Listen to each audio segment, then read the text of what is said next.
Hello and welcome to iQuanta's YouTube channel dedicated to your success as a B School aspirant.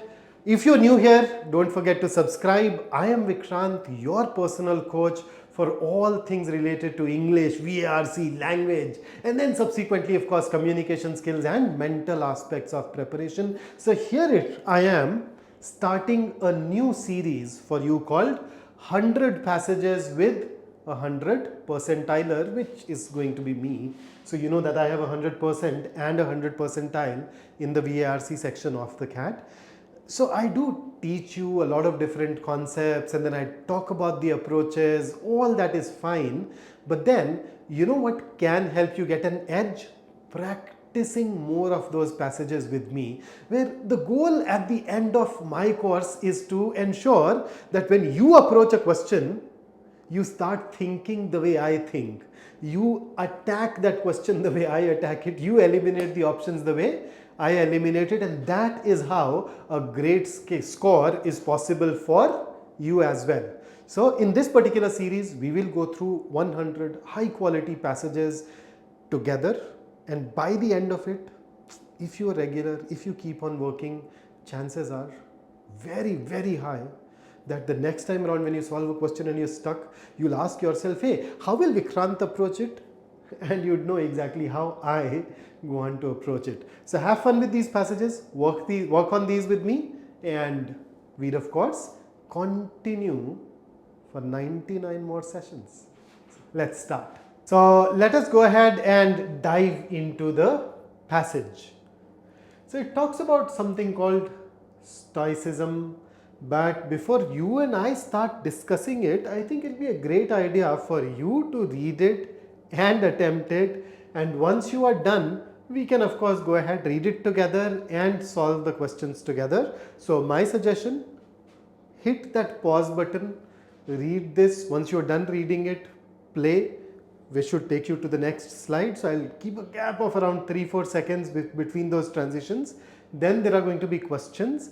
And after the questions, we will come back and look at it again. So here is your slide 1. Next. Next. So I hope by now you have read the passage. So here is question number 1. So pause, answer the question and then proceed further. Question 2.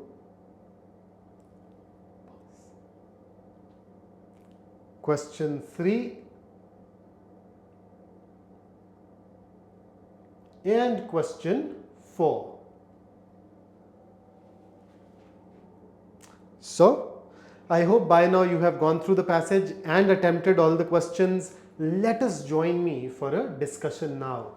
So, it talks about stoicism, which was founded by the Greek philosopher Zeno.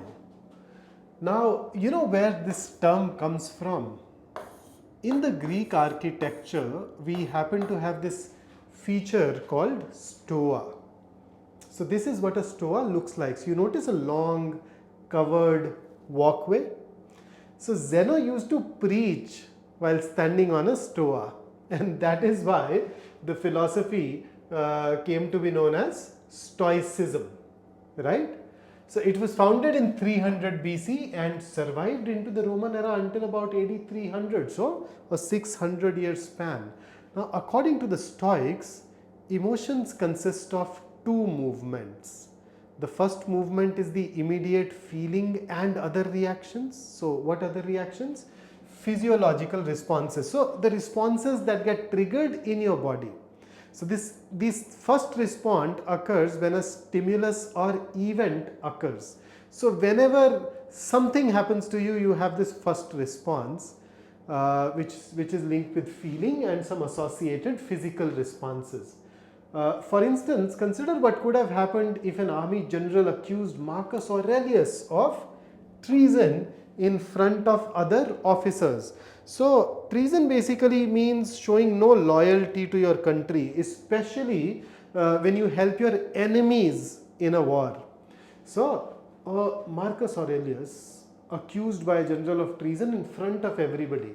The first movement for Marcus may have been surprise and anger, but these are internal in response to this insult, accompanied perhaps by some involuntary physiological and expressive responses such as face flushing and a movement of the eyebrows.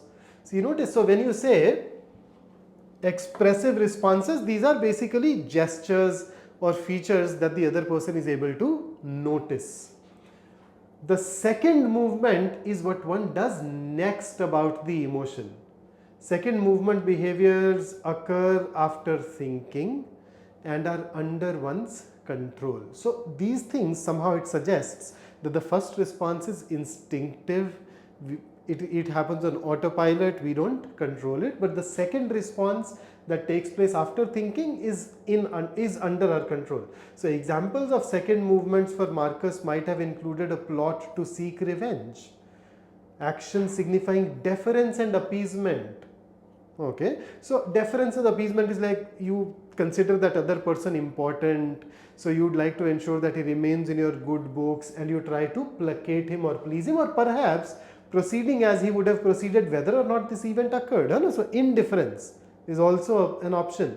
So continuing to lead the Romans in a way that Marcus Aurelius believed best benefited them.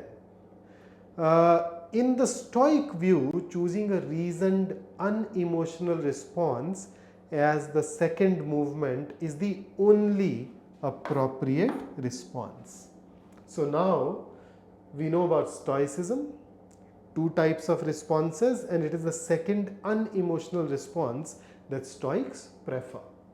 Next paragraph. The Stoics believed that to live the good life and to be a good person, we need to free ourselves of nearly all desires, such as too much desire for money, power, sexual gratification. Prior to second movements, we can consider what is important in life. Money, power and excessive sexual gratification are not important. Character, rationality and kindness are important. The Epicureans, now we are moving from Stoics to the Epicureans, that was another competing philosophy, an alternate philosophy. The Epicureans, first associated with the Greek philosopher Epicurus, that is why the name, held a similar view, believing that people should enjoy simple pleasures such as good conversation, friendship, food and wine, but not be indulgent in these pursuits and not follow passion for those things that hold no real value like power and money. So some similarities. Okay, although it's not exactly similar, but yes, the root is that you would not like to go overboard, not be guided by the emotions or things like power and money. So as Oatley says, or as Oatley states, the Epicureans articulated. To articulate is to express, to give words to something. So they articulated a view. What was the view? Enjoyment of relationship with friends, of things that are real rather than illusory, simple rather than artificially inflated, possible rather than vanishingly unlikely. That is certainly relevant today. So they articulated a view. The view is enjoy relationships with friends. Then basically of things that are real rather than illusory. So value things that are real. Value simple over what is artificially inflated. Value things which are possible instead of things which are vanishingly unlikely. So that is certainly relevant today. In sum, these ancient Greek and Roman philosophers saw emotions, especially strong ones, as potentially dangerous. They viewed emotions as experiences that needed to be reined in and controlled. Okay, and then as Oatley points out, the Stoic idea bears some similarity to Buddhism. Buddha, living in India in the 6th century BC, argued for cultivating a certain attitude that decreases the probability of, in Stoic terms, destructive second movements. So Buddha did not use this, but if you look at his ideology, you would say that in a way what he's saying is consistent with the second movement of Stoicism, where you think and then act. Then through meditation and the right attitude, one allows emotions to happen to oneself. It is impossible to prevent this, but one is advised to observe the emotions without necessarily acting on them. One achieves some distance and decides what has value and what does not have value. Okay. Additionally, the Stoic idea of developing virtue in oneself, of becoming a good person, which the Stoics believed we could do because we have a touch of the divine, laid the foundation for the three monotheistic religions: Judaism, Christianity, and Islam. As with Stoicism, tenets is basically principles, guiding beliefs. Tenets of these religions include controlling our emotions lest we engage in sinful behavior. So basically saying control your behaviors, control your emotions, because if you do not do that, you may end up engaging in behavior that is considered sinful, immoral, unethical. So with that, let's go ahead and look at our question. So question number 1. On the basis of the passage, which one of the following statements can be regarded as true? So the moment I see this, I know that it is going to be either a specific detail question where the answer is written somewhere, though it is in the exams like the CLAT and the XAT, the answers are not written as it is. You may still need to interpret and then determine, or for that matter, it can also turn out to be an inference based question where you need to conclude things and then determine whether they are true or not. So let's see, let's go ahead and start. The Epicureans believed in controlling all emotions. True or not true? So here is the part about Epicureans. What do they say? They believe that people should enjoy simple pleasures, but not be indulgent in these pursuits, and not follow passion for those things that hold no real value. So these are the things that they articulated. On the basis of this, can I say they believed in controlling all emotions? No, this is not something that we can infer from it. So we call it not true, and therefore I think we can rule it out. There were no Stoics in India at the time of the Roman civilization. We don't know, data insufficient. We know Stoicism happened from 300 BC to 300 AD. We know Buddhism, I think 600 BC according to the last passage, the last paragraph of the passage. But whether we had Stoics in India at that time or not is something that cannot be determined on the basis of the information provided. So can't say or not true. How about C? The Stoic influences can be seen in multiple religions. Can we? Let me take you to a part in the last paragraph. So you look at this. The Stoics believed we could do because we have a touch of the divine, that laid the foundation for three monotheistic religions. So if that laid the foundation, it definitely went ahead and influenced, and therefore this is true. How about D? The Stoics valorized the pursuit of money, power, and sexual gratification. So they supported these things. No, they were actually against these things. So even this is in fact false. So even this can be ruled out. So A, B and D are eliminated. C is true. Therefore that is the one that we should choose as our answer. Here is your question number 2. So which one of the following statements, if false, could be seen as contradicting the facts or arguments in the passage? Now you notice it has two things: if false, contradicting the facts or arguments in the passage. So to treat each one of these as false, and then, so when you want to treat them as false, you say that okay, if this is false, it means that I take the opposite of it and check for its impact on the passage. That can be time consuming, that can lead to errors. It's always easier to process each one of these statements as if they were true. So if I change this to true, if it is false, it contradicts. Now if it is true, it means that it supports. So I've changed the question stem in such a way that these two negatives have cancelled each other out, and now it is possible for us to go ahead and deal with this relatively easily. So let's start. In the Epicurean view, indulging in simple pleasures is not desirable. Yes, this supports the passage. This is consistent. Let me take you to the relevant part. You notice the Epicureans said that we should enjoy simple pleasures, but we should not be indulgent in these. So yep, this is consistent. Okay, B, despite practicing meditation and cultivating the right attitude, emotions cannot ever be controlled.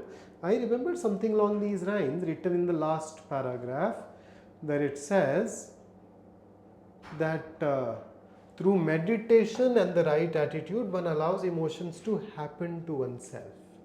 Right? So,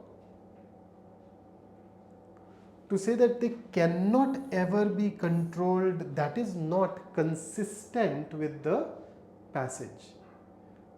When you observe, you can achieve some distance and then at least take the right action, and who knows, maybe you can control it.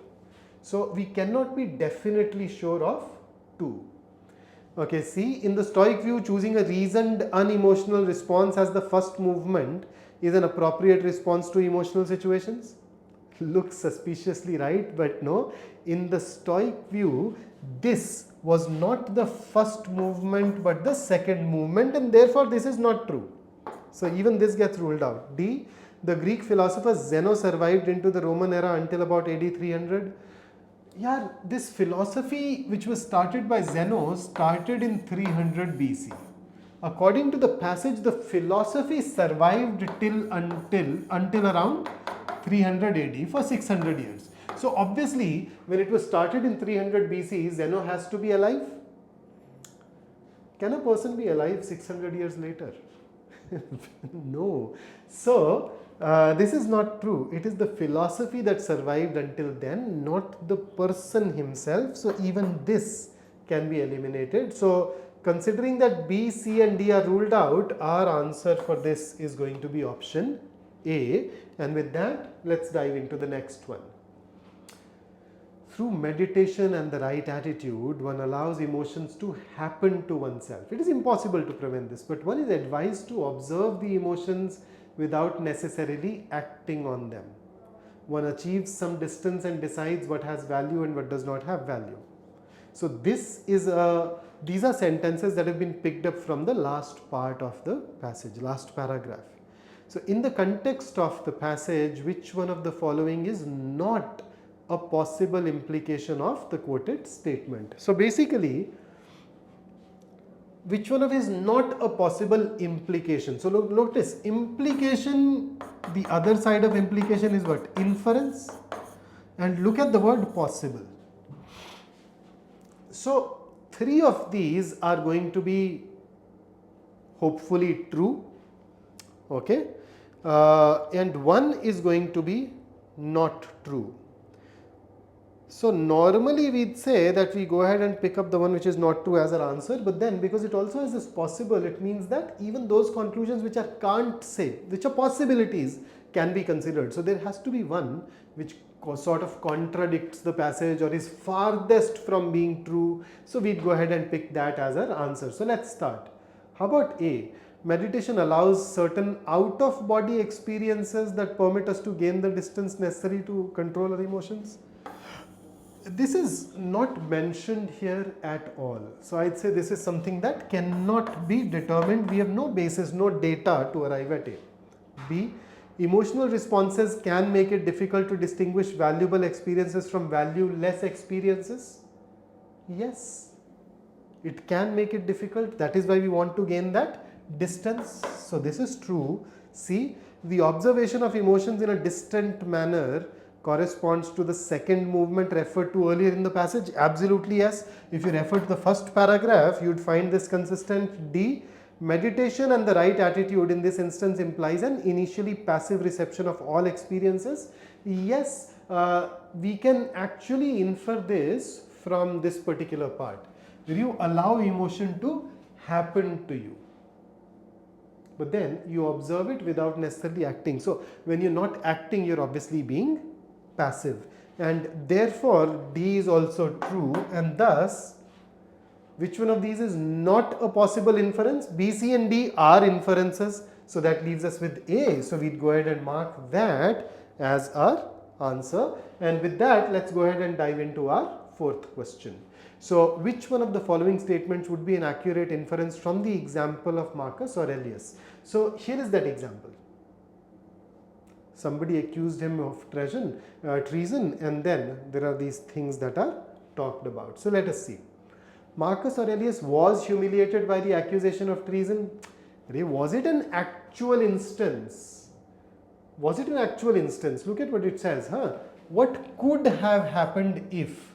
We are talking about an imaginary scenario, not an actual scenario. So was he humiliated? No. Cannot be determined. I mean, just an imaginary scenario. So, not true. B. Marcus Aurelius was one of the leaders of the Roman army.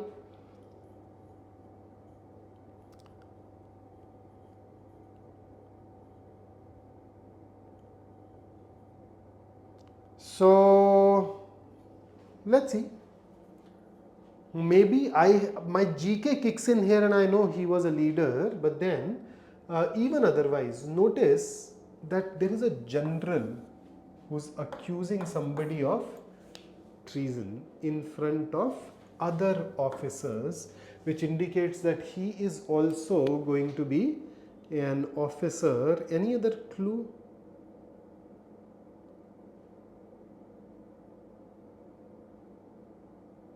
Look at this, continuing to lead the Romans in a way. So this definitely seals it. On the basis of this, we can certainly say that he was a leader. So this is true. How about C? Marcus Aurelius was a Stoic whose philosophy survived into the Roman era. Was he a Stoic? We don't know. He's been given as an example now. I know, and once again, GK tells me that he was, but then it was not his philosophy. It was Zeno's philosophy. So the first half is can't say, the second half is false, and therefore C can also be eliminated. Marcus Aurelius plotted revenge in his quest for justice. Once again, this is a hypothetical scenario where he could have engaged in these various responses. Did he do that? I mean, considering that the situation itself was hypothetical, this obviously cannot be inferred, and therefore the only part which is true is B, and therefore that should be the answer. So that's our first passage, and before I sign out, I want to leave you with a thought. Starve your distractions and feed your focus. If you do that, I am sure you'd go ahead and do amazingly well. So that's it from me for this particular session. I'll see you in the next one. Until then, keep working hard and do let us know as and when you need us. And once again, don't forget to subscribe to the channel. Press the like button if you enjoyed working with me. That should encourage me to contribute more for you.